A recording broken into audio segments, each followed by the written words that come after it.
Hey guys, welcome back to the Cycle Jockey YouTube channel and this episode of Ride with Cycle Jockey. And on today's video, I'm actually going KOM hunting. There's a KOM in my local area that I actually lost a couple of months ago. A riding buddy of mine stole this KOM from me back in early August. And I've really been kind of having to patiently wait for a good wind day because my buddy Mike set a blistering time on this KOM, and I knew I was only going to be able to beat him with a good wind day. I actually tried to do it. The day he beat me, I was actually at work, and I got the Strava notification that Mike had taken my time here on this segment, and I went out that same day later on in the afternoon and tried to re-get the KOM, but the wind had considerably died down throughout the afternoon, and by the time I got out to the segment in the early evening hours, the wind had really died down, and I came close. I came to within, I think it was 3 or 4 seconds, but was not able to beat Mike's time. So I knew that I was just going to wait until I had a really good wind day and when my legs felt fresh to come back out and go after this KOM. Now, before I get into the actual KOM effort, I did want to just go over some things here with you guys briefly. I wanted to explain, exactly what this KOM is. It's a KOM that I made on Strava earlier this spring. It's a fun section of road that me and several of my riding buddies like doing. It's a fast stretch of road. It's generally downhill, and I do have the statistics here for the segment. The segment is 4.91 miles long at an average grade at negative 1.2% grade. So it's actually a generally downhill segment. So it's a fast section of road, and to do well or to get your fastest time, you're really going to want to get that south or southwest wind. And we don't get a lot of those here in the Adirondacks, but when they do come around, a lot of times they're pretty strong winds. And on this ride here, this is September 24th, we did have some pretty strong southwest winds, so I thought, okay, today's going to be a good day to go out, try to get this KOM, because not only do I have the good southwest winds, but also I had a good night's sleep. Of course, you guys know I do use Whoop, and my Whoop score for this morning here was actually 80% in the green, and I had gotten about 7.5 hours of sleep the night before, and I felt good. So I knew that today was going to be a good day to try to come out here and get this segment that me and my buddies have affectionately come to call Cujos House of Horror. And the reason why we gave it that name, actually I'm the one that named the segment, but the reason why I chose that name is because on this segment, about halfway through the segment, there's a very large, aggressive dog that we've nicknamed Cujo, and we nicknamed him that because in the last couple of years, there's been several instances where, me or my riding buddies have gone through there, and this dog will come charging out into the road and has almost caused a couple of us to crash. In fact, this spring, earlier this year, me and my buddy Garland were out riding on this segment. We were just, we weren't going for a KOM. We were just riding the segment as part of a ride. And I remember it was in mid-June. I think it was June 12th or somewhere along there. We're going down through there, kind of just, kind of going chill pace, like 15, 16 miles an hour. And we were kind of chit-chatting, and we both kind of lost, attention to where we were. And next thing you know, here comes, Cujo out into the road. And I had to go across the yellow lane into the opposing lane of traffic. I had to go onto the opposite shoulder into the gravel to get away from this dog. This is as close to getting wiped out by a dog as I've ever gotten. And I fortunately, I have pretty decent handling skills because I was in the gravel on the other shoulder of the road to get away from this dog. So after that, I thought, I actually made this segment after that day. And so anyways, we have come to call this segment Cujos House of Horrors. Now, for me, just to get out to the segment, this segment's about 25 miles from my house. So, and especially on a good wind day for this segment, I'm usually dealing with some kind of either, mostly cross headwind. So what I do, because I don't like to drive, my vehicle out to near the segments. If I'm going to go for a segment, I like to just incorporate it into a ride. Rather that's 25 miles in or 125 miles in. I just like to do the segments during a ride. So, but I wanted to be at my best effort here for this segment, so I made sure that on the way out to the segment, which took me 90 minutes to get out here, with the pretty strong cross headwinds, coupled with the fact that I wanted to keep my pace, in check before getting to the segment. It took me 90 minutes to get out to the segment. I was only averaging like probably 15.5 miles per hour because I was trying to keep my heart rate lower and just do a couple of quick openers on the way out to the segment. So over the course of that first 90 minutes, maybe 2 or 3 times for about a minute, for about a minute long each, just do a quick little opener and just kind of open the legs up a little bit so that when I get to the segment, I will be charged up and ready to go. Alright, and now when I actually get out here close to the segment, you guys will see I ride past the segment and then I loop back around and come back at the segment, because to hit this segment the fastest, you want to hit it coming from the west. So I'm riding out there coming from the east. So what I usually do when I'm actually going for this segment is actually ride past the segment, and then I turn around and kind of with the tailwind at my back, kind of hit the segment and make the turn onto the segment. So once I make a left-hand turn here, it's going to be full guns blazing, and I'm going to just kind of walk you guys through what my thought process was during this segment attack, and what I was thinking and what I was tactically trying to do to be at my fastest. Alright guys, so I'm actually just right there is the segment. I just went by the segment. I'm gonna just loop up here. Like I said, just go a little bit west of the segment and come back around so that I have the tailwind at my back. And you guys will see here, I'm trying to just make a loop into this little road here to turn around, but because this is a main highway here I'm on, and the traffic was kind of backed up a little bit, so when I tried to do my little loop, actually there was a big line of cars coming, so I just basically made sure that I stopped. Okay, so yeah, you can't see it there in the GoPro footage, but I actually had to just kind of loop back around because the big line of cars were coming. So I just waited a few minutes for these cars to pass, and then it's going to be on to the segment here, which is again going to be a left-hand turn. So getting ready to come into the segment here. Now, obviously my goal here is to just get the bike, get up to speed as fast as I can, because once I hit this left-hand turn, it's going to be straight on. I'm actually just kind of clearing my nose there a little bit. You want to keep your airway as clean as possible.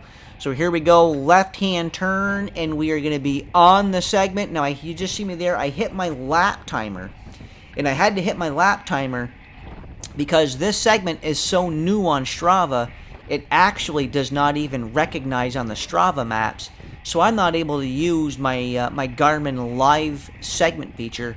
So I'm pacing this segment basically off my average miles per hour. I know that in order to beat Mike's time, I'm going to have to average better than 29.5 miles per hour. So as you guys can see, I'm as aero as I can get, and it's hard to tell here, but you guys will see I use that left hand on the drops, right hand on the hood. It's just a position I like to do. Now you see here, I'm keeping my head tucked in.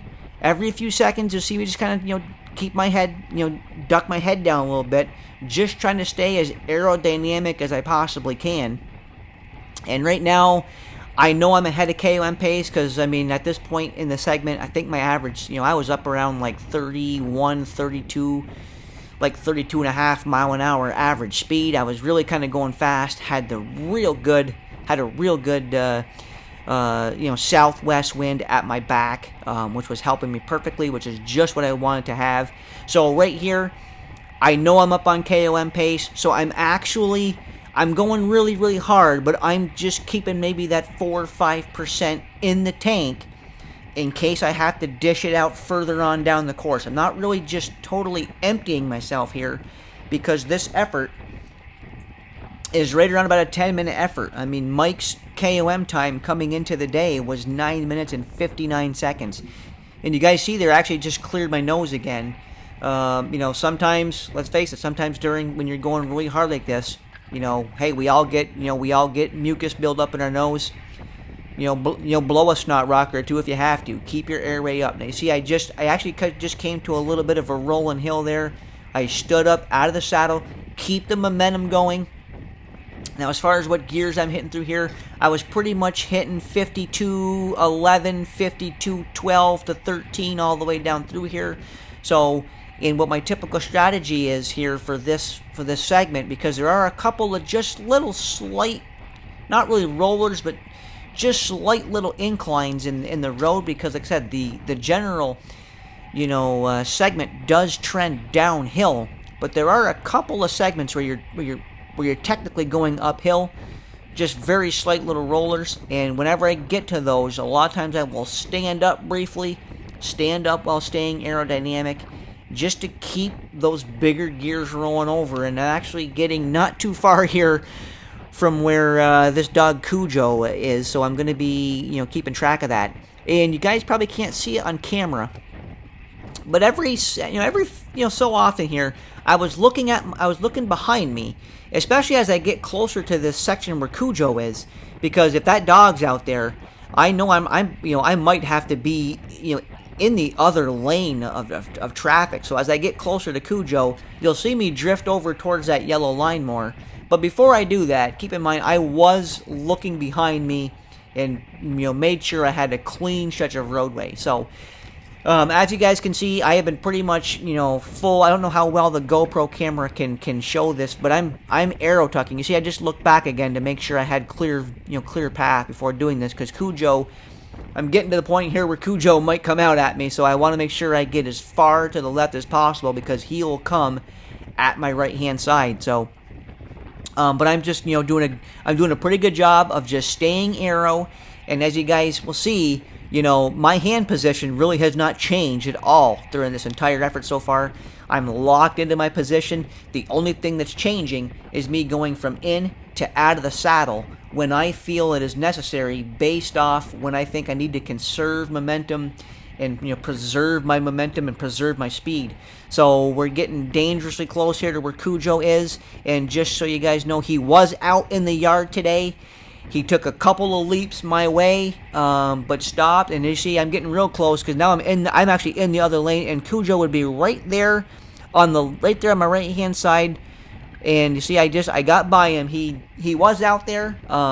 Again, he took a couple of runs toward my way, but he actually stopped because I was going by so fast. And now you guys see I'm back up out of the saddle again. Again, every time I get out of the saddle, I'm doing that because I can just see visually on my speed that my speed is declining a little bit. Plus I can just tell in the buildup in my legs that it's time to get up, stand up, use some different muscles, and keep that bigger gear rolling over. See, I just do it again here. Now right here again, when I'm doing this, I'm building speed.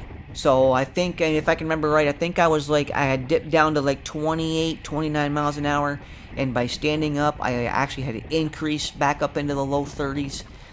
And so what I usually do is every time I stand up, once I get the speed built up, I sit back down quickly to keep that speed up, because this is a very high pace segment. I need to keep my speed up. Now again, I'm doing that again. I stood up, crank out some more power, keep that speed going, sit back down quickly, get back into the aerodynamic position, and again, I mean, I know at this point I'm still ahead of pace. I mean, this whole way down through here, I was still, I believe, up over 30 mile per hour average. So, you know, I know that, you know, I'm ahead of pace. Again, I'm going really, really hard, but I am keeping just a couple of percent in the tank, just in case, you know, the wind for some reason is shifting out of the west down here, because in the last, you know, half mile of the segment or so, or last mile, you really get into a lot of just some big open, you know, farm fields, and a lot of times that west wind will whip across there. See, here it is right here. If you look to my left, there's just a big open field through here. Actually, it's corn right now, but even with that corn, you still get exposed quite a bit through here.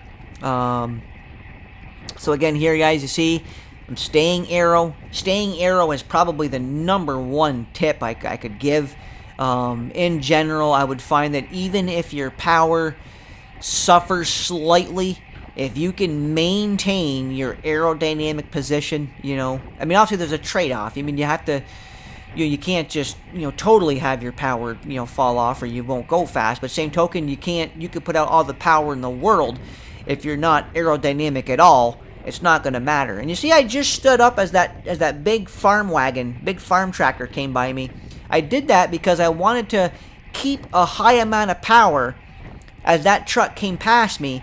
Obviously, there's a backdraft of wind that pushes against you, and I wanted to be standing up and putting out peak power as that negative wind was coming against me from the truck. And once I felt that negative wind kind of dissipate, I sat back down and keep the pace going. So now at this point, guys, I'm getting into the final couple of minutes here of the segment. I'm still, you know, I know I'm still on pace for, you know, for the segment.